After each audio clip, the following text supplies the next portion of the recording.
yang dibawa di waktu Hotman Paris Show itu, saya nggak yakin itu hoax ya. pasti. Itu ya. Iya, kalau itu benar, kita datangkan auditor independen. Oh gitu, iya. Yang 2.500 itu. Jadi satu persatu diverifikasi. Betul. Ya?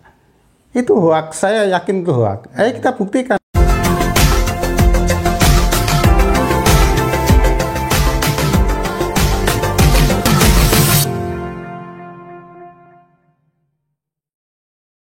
Oke, assalamualaikum warahmatullahi wabarakatuh teman-teman. Jumpa lagi bersama saya Haji di channel Jia TV. Kali ini saya bersama Pak Heri Muhammad Yusuf. Beliau ini adalah wartawan senior dan juga sekaligus sahabat yang sudah mengenal Yusuf Mansur selama 20 tahun ya Pak? Insya Allah. Beliau juga sekaligus penulis buku berjudul Yusuf Mansur Obong. Nah ternyata Pak Heri ini sudah lama mengamati gerak-gerik Saudara Yusuf Mansur dalam bisnis-bisnis maupun investasinya. Langsung saja kita sapa beliau. Assalamualaikum Pak Heri. Waalaikumsalam warahmatullahi wabarakatuh. Sehat Pak Heri? Alhamdulillah. Pak Heri, begini Pak Heri. Yang ingin saya tanyakan, saya juga mendengar Pak Heri itu sudah mengenal Yusuf Mansur selama 20 tahun ya. Berarti kan ya, sudah dekat ya. Setelah reformasi. Seberapa jauh Pak Heri itu mengenal Yusuf Mansur? Jadi karakter-karakter Yusuf Mansur yang Bapak ketahui itu seperti apa? Ya, kalau dari cerita dia, itu dia punya masalah di tahun 1998. Lalu masalahnya berulang di setahun kemudian di 1999. Ya biasalah bisnis, terus ninggal utang nggak bisa bayar, gitu kan. Ini pengakuan dia, ya pengakuan dia. Lalu dia masuk sel, tapi selnya polisi. Tidak sampai dibawa ke pengadilan, gitu ya. Ya istilahnya ditebus lah setelah itu gitu. oleh keluarga dan sebagainya. Tetapi dalam perjalanan dia memang berani berbisnis, ngambil risiko itu. Yang saya tahu itu begitu. Sampai 2003 pun dia mengalami hal yang sama. Mengalami hal yang sama. Ya, jadi kalau di 98 sama 99 itu di 2 kali itu kira-kira sekitar 2 sampai 3 bulan lah. Gitu. Masuk sel itu ya, terus itu, keluar. Terkena pidana dalam kasus apa Pak? Kalau versi dia itu bisnis. Ya, bisnis. Utang piutang. Tapi kalau versi lain yang kita dengar ya penipuan. Gitu. Kan gitu ya. Tapi karena memang tidak sampai ke pengadilan, jadi kita susah untuk mengatakan menjudge seseorang. Tapi ini kan sebuah catatan. Ya. Saya juga mendengar informasi lain bahwa ada yang berkaitan beliau itu masuk ke ranah pidana itu berkaitan dengan penggelapan sertifikat, Pak. Bisa jadi karena dia ngumpulin sertifikat banyak itu di rumahnya sampai sekarang banyak sertifikat itu. Tapi apakah sertifikat itu dibayar apa enggak? Itu harus dibuktikan oleh pengadilan itu kalau mau dibuka gitu ya.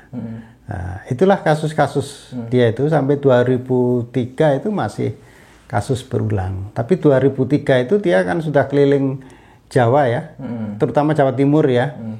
Ya jadi spiritualis lah gitu loh Mas.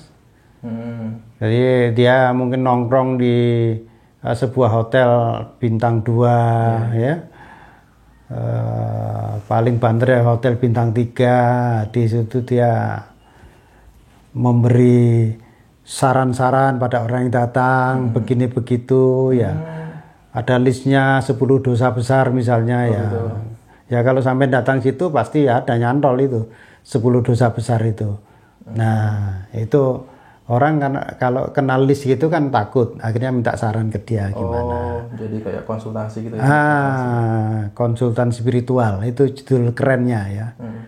Ya. Tapi yang menarik Pak, awal Yusuf Mansur ini dikenal sebagai ustadz itu ceritanya bagaimana sih? Saya kok belum mendengar track record sejarah beliau itu menjadi santri di mana, gurunya siapa gitu.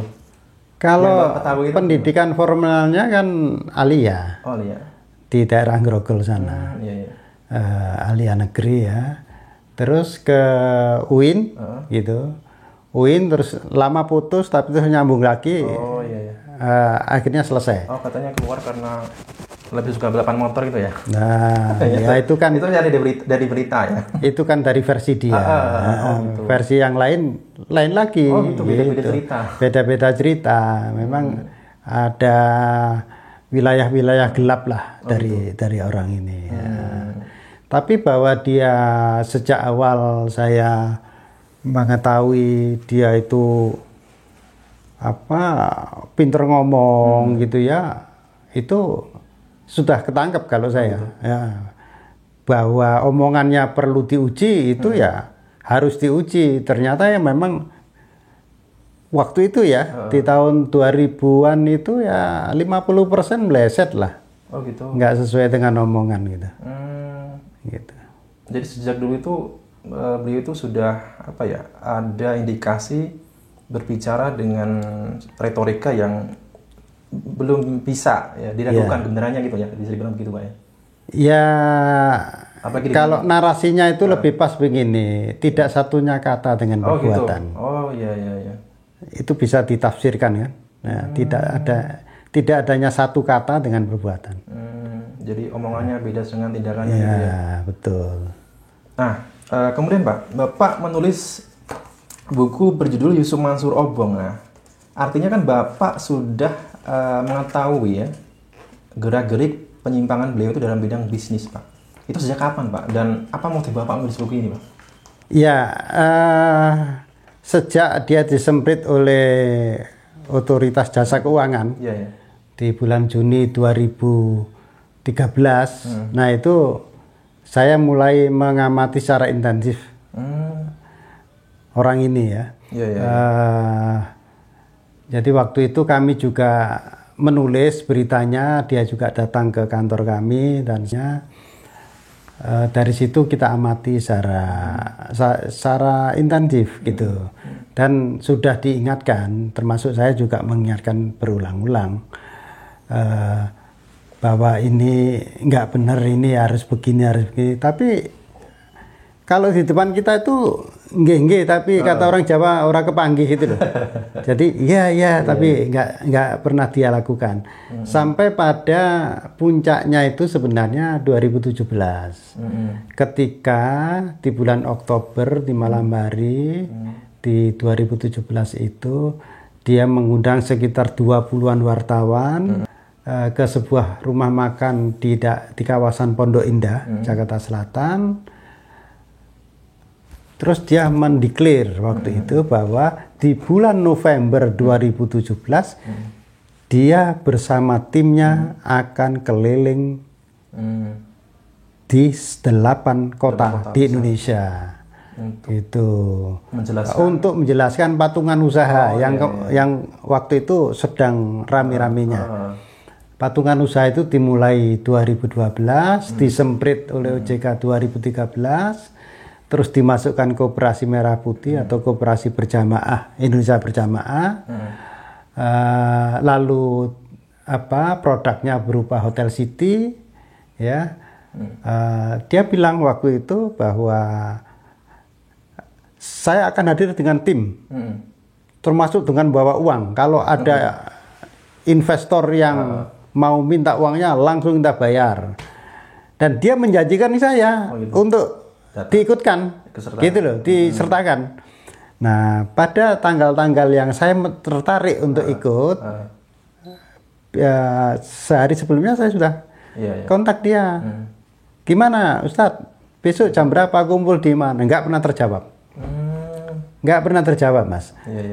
Padahal itu media bombastis itu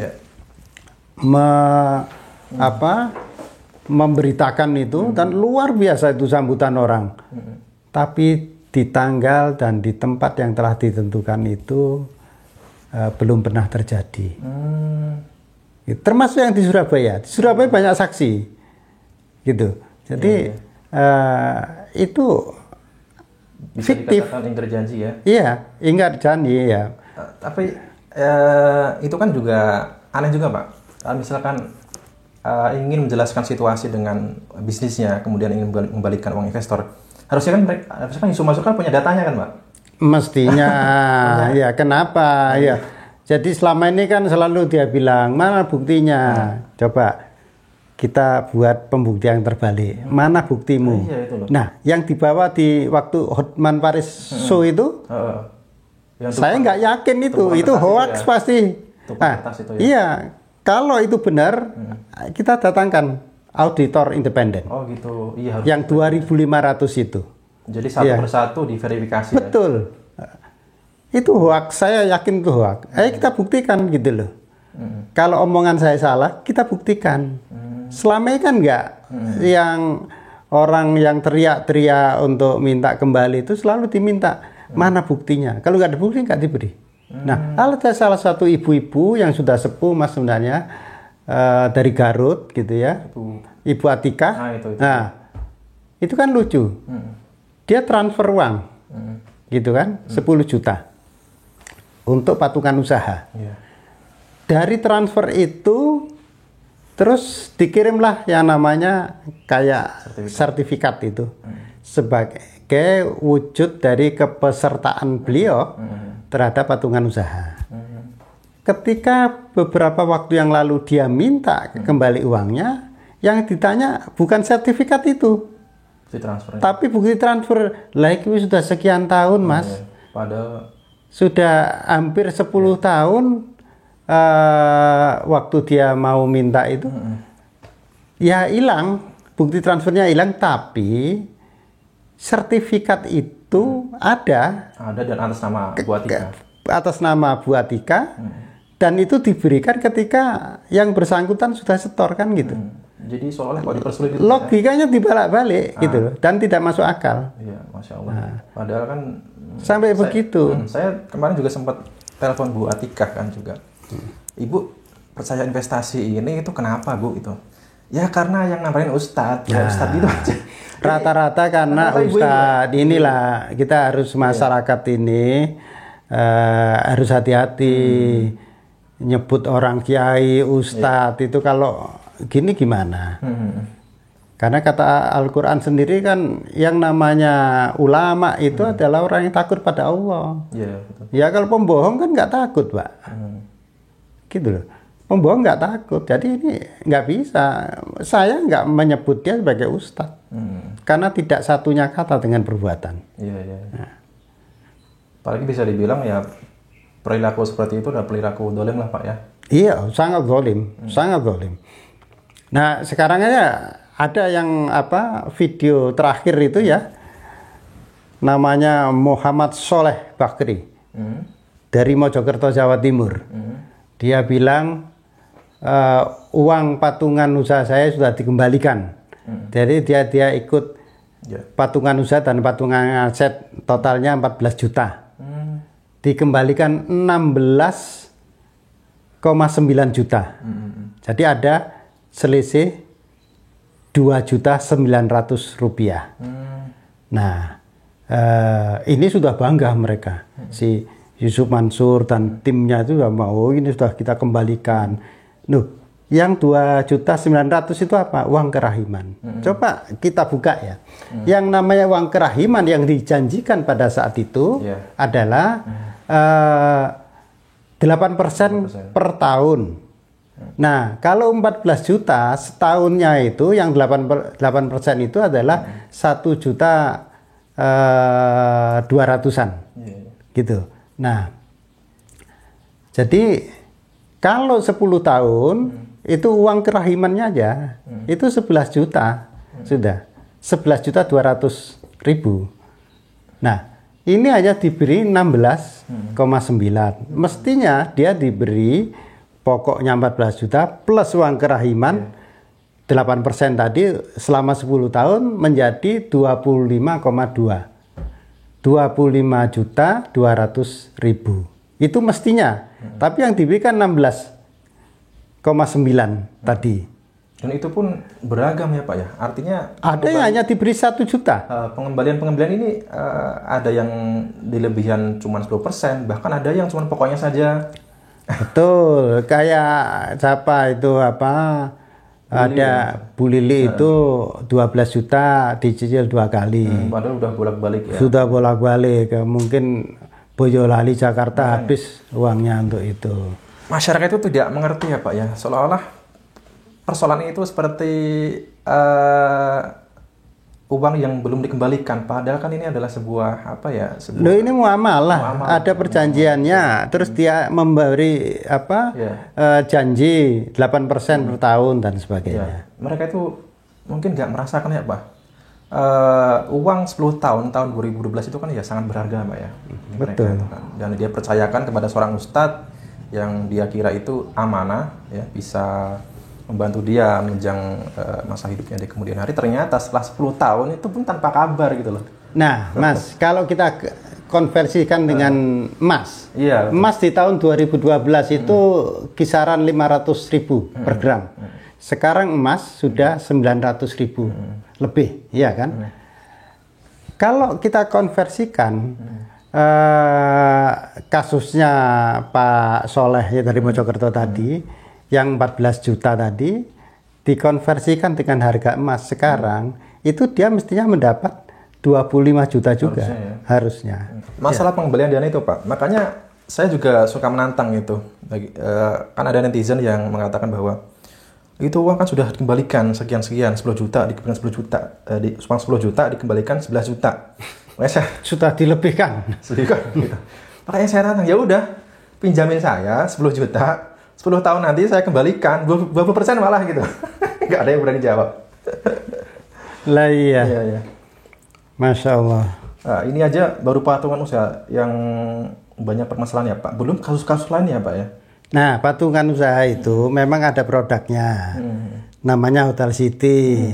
Terletak di Jalan M. Toha, Tangerang. Tapi lihat sekarang, itu dulu gembar-gembornya, promosinya si Yusuf Mansur itu, ini hotel untuk transit jamaah haji dan umroh, baik mau pergi maupun kedatangan, ya kan? Itu digembar-gemborkan, Pak. Jadi itu ada 2 tower, tapi yang dipakai ini kan hanya 1 tower untuk hotel itu. 11 lantai dengan 130-an kamar, kan hebat juga kan, hotel bintang 3 berdasarkan syariah. Wah, hotel syariah. Diresmikan pada tahun 2015 di bawah manajemen Horizon. Nah, kan keren. Di 2017, jadi Horizon hanya bertahan 2 tahun, itu terus Horizon hengkang, nggak melanjutkan itu. Terus di manajemen ini sendiri. Apa yang terjadi Pak? Setelah di manajemen ini sendiri, itu dia mengkhianati dirinya sendiri. Hotel itu sudah tidak jadi hotel syariah lagi. Oh gitu Pak ya? Iya, sejak 2017 sampai hari ini. Sebelum COVID Pak, saya itu 3, 4 kali, 5 kali mungkin sudah ke sana itu. Nginep juga beberapa kali. Hotel ini sepi Pak. Sebelum COVID itu di bawah 30%. Sebelum COVID itu sudah sepi ya? Tingkat huniannya. Nah, kalau hotel di bawah 30% itu pasti rugi lah. Manajemennya di apapun itu tetap rugi. Kan juga, isinya gini Pak. Para investor itu kan juga perlu dikasih laporan juga. Nah, laporan kan nggak ada, Pak. Usahanya untuk memajukan hotel tersebut itu apa gitu. Betul. Kalau misalkan hotel ini digunakan untuk transit umroh dan haji, upaya Yusuf Mansur ini bekerja sama dengan biro-biro travel mestinya umroh, ya. Kemenang itu seperti apa kan betul. Tidak dijelaskan. Dia sendiri kan punya travel umroh juga, kan. Betul. Tapi juga nggak mampir ke situ faktanya gitu loh. Jadi di 2017 itu Horizon hengkang dari Hotel City. Hotel City sudah tidak bersyariah lagi, gitulah. Nah, dan bukan berarti setelah tidak syariah itu terus tingkat huniannya tinggi? Enggak, tetap. Bahkan ketika COVID itu pernah ada temen yang beberapa bulan yang lalu nyoba nginep di sana, itu hanya 3 penghuninya. Tiga kamar yang dihuni dari 130 yang ada itu. Dan memang tidak dibuka semua kan, akhirnya hanya tingkat 3 dan 4. Dan dibuat kos-kosan bulanan, 2,5 juta ngekos di situ sebulan gitu. Nah itu yang terjadi Pak. Terus diberi nama, ini kan jenengnya patungan usaha, namanya patungan usaha, rame-rame, mestinya kan diajak ngobrol itu investor, langsung aja di stempel dengan nama istrinya Siti. Iya itu ya. Siti Maimunah. Itu yang jadi masalah itu. Iya, kenapa kan yang lain Siti? punya. Iya, kenapa yang lain kok nggak diberi nama yang lain gitu loh. Nah, itu yang terjadi Mas. Jadi Hotel Siti itu fisiknya ada, tetapi ini hotel tidak laku. Tidak ada jamaah haji atau umroh yang mampir ke sana. Sebelum Covid ya, sebelum Covid nggak ada. Gitu loh. Tapi kan yang namanya aset atau nilai tanah itu kan tiap tahun bertambah. Oh ya, betul. Itu kan yang dipertanyakan oleh kalau itu nilainya tambah, mestinya investor dapat lebih dari 8% tadi. Oke. Oke Pak, ini yang patungan usaha Pak, dan ternyata memang sebenarnya kasus-kasus lain itu banyak Pak. Ini ada dari buku Bapak yang saya baca, ada yang namanya kondotel terhenti. Ini yang Kondotel Moyavidi ya Pak ya? Iya. Proyek kondotel terhenti, uang investor dibawa. Ini maksudnya seperti apa Pak? Uang dibawa Yusuf Mansur ini? Iya, selama ini kan dia nggak ngaku. Jadi itu kondotel itu akan dibangun di Jalan Jogja Magelang itu di daerah Yogyakarta. Memang ada lokasinya, ada ditunjuk ya, tetapi tidak pernah dibangun. Terus PT-nya itu juga bubar di jalan gitu. Tapi Yusuf Mansur itu waktu itu sebagai marketing itu menyasar komunitas VSI. VSI itu cikal bakalnya Paytrend itu loh Mas. Nah anggotanya dari situ. Rata-rata investornya itu dari situ ya? Dari situ, iya. Dari situ rata-rata ikutnya. Dan itu mereka pun ikut investasi itu karena ada Yusuf Mansur, nama Yusuf Mansur di situ. Karena ada Yusuf Mansur gitu loh. Tapi belakangan kan juga sama kasusnya, tidak ada laporannya, tidak ada ya. Dan yang saya dengar dari berita atau rekan-rekan lain yang bercerita bahwa uang yang terkumpul ini dialihkan ke Hotel Siti tanpa persetujuan dari investor. Oh iya, betul, itu hanya diumumkan lewat situsnya Koperasi Merah Putih itu atau Indonesia Berjamaah. Nah ini kan aneh nih menurut saya. Jadi pengalihan sepihak. Pengalihan sepihak. Jadi bukan proyek dia, tapi uang itu dia yang kendalikan. Dia kendalikan. Terus di waktu yang lain dia ngaku itu bukan saya, bukan milik saya. Harusnya kan akadnya itu kan akad awal kan kondotel Moyavidi. Kalau misalkan gagal atau apapun kan harusnya dikembalikan langsung ya Pak ya? Iya, atau diajak ngobrol dulu, ada komitmen baru gitu. Ini enggak. Jadi ini tatanan syariat itu Mas ditabrak sedemikian rupa. Masa orang seperti ini disebut ustadz? Menurut saya ini naif orangnya yang dia itu ustadz. Dan dia malah berkilah seolah-olah bertindak sebagai pahlawan. Dia mengganti uang sebesar itu 1,6 miliar. 1,6 ya, yang terkumpul dari Kondotel Moyavidi itu. Itu kan katanya Yusuf Mansur kan itu dia yang ganti gitu. Nah, uang 1,6 miliar itu digunakan untuk apa gitu kok? Wallahu alam. Hanya dia yang bisa jawab, dan itu pun jawabannya kan muter-muter pasti. Nggak pernah jelas. Kalau misalkan perizinan kan nggak sampai sebesar itu kan? Enggak sampai. Jadi kalau Kondotel Moyavidi itu hanya ada bakal tempat Mas. Memang bakal tempatnya ada, tapi apakah di situ? Itu kita nggak tahu. Ada lagi yang lebih tragis itu, tabung tanah.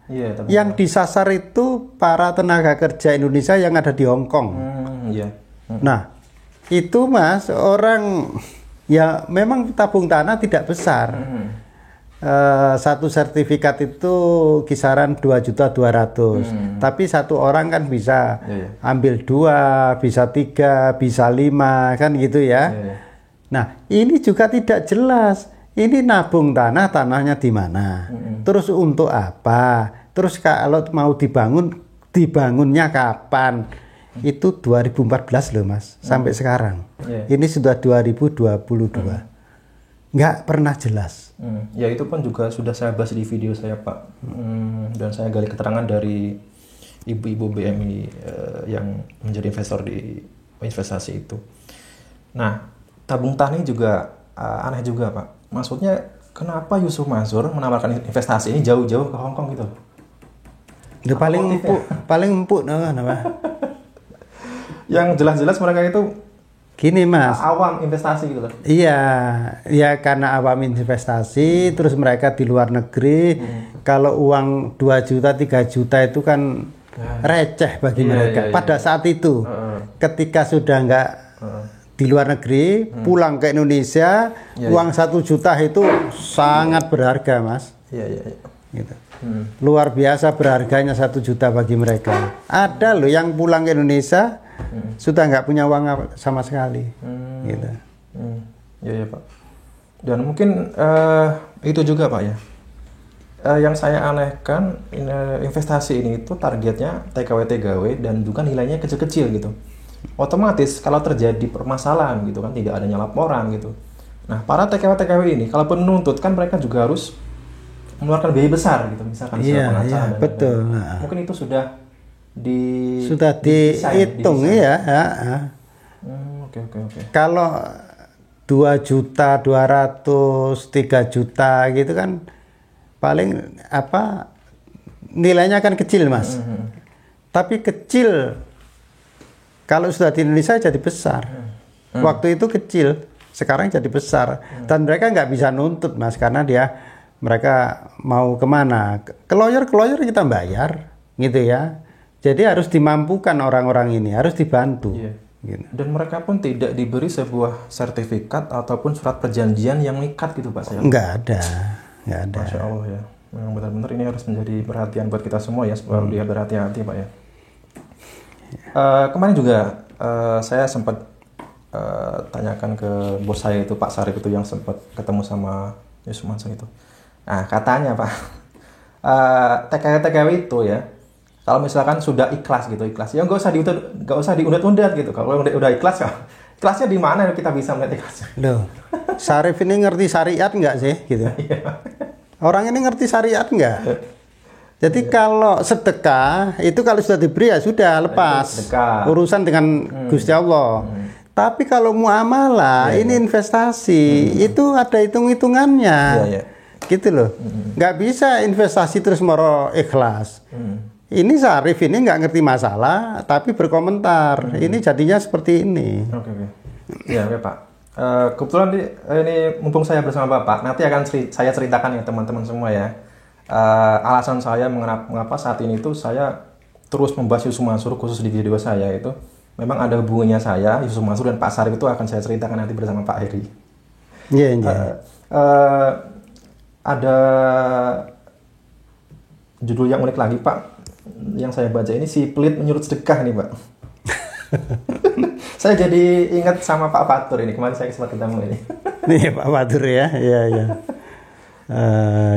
Ini kisahnya di bulan November, awal November 2019 di Kota Medan. Itu diadakan seminar The Power of Giving. Pembicara tunggalnya adalah Yusuf Mansur. Oh gitu. Nah, menurut orang-orang di sana, kalau 5 tahun sebelumnya, kata orang-orang di sana itu, kalau Yusuf Mansur yang ceramah itu minimal 500 sampai 800 orang yang hadir. Oh gitu. Nah, pada saat itu yang hadir hanya 100 orang. Sisi kanan ini ibu-ibu, sisi kiri bapak-bapak gitu ya. acara dimulai jam 9 sampai jam 12 sampai zuhur. Jadi berapa itu? 3 jam ya. Nah, peserta minimal bayar 100. Kalau mau sedekah berapapun akan diterima, kan gitu oleh panitia. Itu di sebuah hotel, Mas. Acaranya itu. Terus peserta selama 3 jam itu mendengarkan celotehannya Yusuf Mansur, hanya diberi air putih 1 gelas. Bukan air putih kemasan loh ya. Itu nggak tahu air putih dari mana itu ya. Pokoknya air putih itu di gelas gitu ya. Ya 1 gelas itu sudah selama 3 jam. Bukan air putih yang kemasan gitu ya, bukan. Itu kan masih itu nggak tahu air putihnya asli apa, air galon atau air apa, wallahu alam. Tapi itulah yang terjadi. Nah, setelah acara selesai ada yang nyeletuk, oh ini wong pelit gini kok ngomong sedekah dan sebagainya. Dia sendiri nggak pernah sedekah, gitu loh. Nah, jadilah judul ini. Gitu. Jadi memang ini ada asbabnya kenapa ada judul seperti itu. Jadi memang aslinya pelit ya. Jauh-jauh hari itu Bapak sudah mengetahui bahwa karakter Yusuf Mansur seperti ini. Apalagi setelah kemarin ada muncul Pak Fatur itu ya. Itu saya juga masya Allah gitu. Itu minjem ada. Minjem bilangnya tiarap gitu ya. Iya, masya Allah. Anggap aja nggak ada. Oke teman-teman, kalau misalnya membahas buku ini ya satu persatu judul itu mungkin nggak ada habisnya Pak ya. Mungkin ini Pak, kalau misalkan teman-teman ingin mendapatkan buku ini, caranya gimana Pak?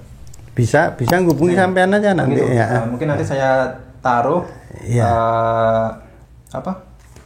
di deskripsi email atau nomor yang bisa dihubungi ya. Iya.